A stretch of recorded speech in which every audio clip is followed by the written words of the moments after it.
Hey friends, we just got done with an awesome bike ride and it reminded me how much I absolutely love this bike seat. We have had this for the past 4 years. We used it with the previous child and now we are using it with our little guy right here. And it took me a really long time to decide which bike seat that I wanted. I knew for a fact I did not want a bike seat that went on the back tire because I wanted to be able to see my baby at all times and I wanted to be able to have him in front of me where I knew what he was doing, how he was feeling, and basically just have my eyes on him. So I spent a lot of time researching and I could not be happy with this Perego bike seat.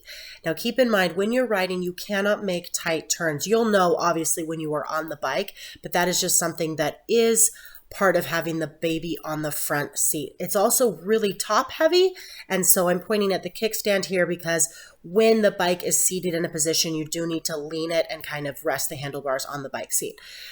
It has several harnesses. It has a place for the feet to be locked in. It also has a place for a harness, a buckle over the top. It has this lap bar as well, and they all have connector pieces that lock in. So as long as you make sure that they're all locked in, they are in there really tight. This bar that goes over his head can tighten, so it tightens over his shoulders and then slips through the back, so it's even tighter back there.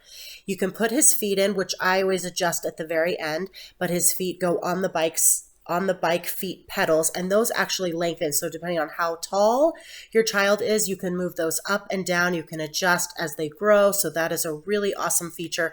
You can also tell that the straps for them are really long. So if you need them to be longer, if the feet go longer, then you have room for that. We put the lap bar on. We put the seat belt over. The seat belt does lock in really tight. You have to push it both in front and in back to get it to come out. So that can be a little bit tricky. Just keep that in mind. That is a good positive. That is not a flaw in the design because it keeps them in there really tight. You can tighten it around their shoulders so they're in there snug. The lap bar comes across. It snaps in as well. And then you can tighten up the feet here like we talked about. So you put the buckle over the feet. You can tighten it up. Because it's so long, I double it back over. There are little notches you can see right there that you put in all the way through. You can keep them as tight as you want, notch it up, and then I end up putting the excess piece in it just so it's not hanging down and getting in the way or breaking or hitting on my legs. And then you can see he absolutely loves it. In fact, when we finished with our bike ride, he was so disappointed and he just will go forever. He loves it. He's right there. I can talk to him. We can be together. He knows it. He knows where I am, and it's just a ton of fun.